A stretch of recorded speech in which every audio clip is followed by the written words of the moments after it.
everybody, it's Lon.TV, and we're back with another review of yet another external battery. I promise this is going to be the last one I do for a while. I had a bunch of people write in all at once wanting me to try out their batteries, so we're going to probably hold it off at the end with this one because I've just been getting too many of these, and they're very similar in how they're put together. Thankfully, so far, all of them have been a little bit different. This one from Omni Labs that they sent me is the Ox-10, a 10,000 milliamp hour battery. It's a little bit different than some of the others in that they spent a little bit more time on its design. They also give you a nice little carrying case here, which will protect it from damage as you're traveling about with it. So you have a nice little carrying case. Here is the battery itself. They also include a 1 amp charging AC adapter, so you don't have to plug it into another thing to make it work, because a lot of them don't come with this, which is really kind of crazy. There's also a very short charging cable that you can use to charge the battery, but also maybe interface with your device. This is a micro USB on this end. They also have a little adapter here to go to the old iPhone and iPad dock connector, as well as to a mini USB from the micro USB. But if you want to do a newer device like these two, you're going to need to bring your own lightning cable. It has a little flashlight on board like all the other ones do, so if you hold the button down for 2 seconds, it'll turn that on. So we're going to do now, and this is the stress test that we always put these through. We're going to plug in our iPhone, and we're going to plug in our iPad, and we're going to turn the battery on and see if it charges them both. So there they go. They just turned on, and they're both charging.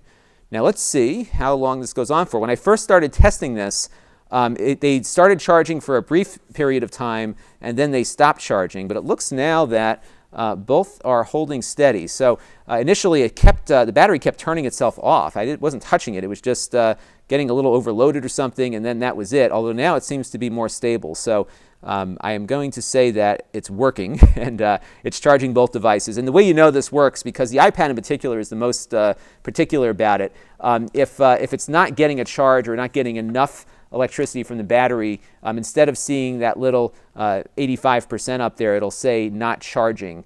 And it looks like now it's getting the power that it needs. So it was a little bit flaky when I first started using it, but it seems to have worked itself out. I'm not sure why that is, but maybe if the manufacturer is watching, they can pipe in and let me know what some things you might be able to do to mitigate that. I did find when it was going through that strange behavior that if I plugged one device in at a time, it charged them both fine. So I think maybe there's a little bit of a draw that it takes when it first gets going, but beyond that, it looks like it is now working. 10,000 milliamp hours, which is on board this battery, will probably give you a couple of charges for your iPhone, maybe a charge or a little bit less for your iPad.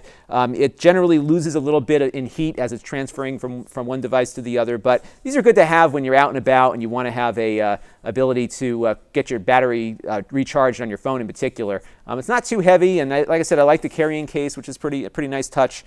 So, overall, I guess I can recommend it. I just think if you have the issues that I had with it charging, or at least charging both devices at the same time, definitely get in touch with them. But it looks like now it's working better than it was earlier in the day. This is Lon.TV. Thanks for watching.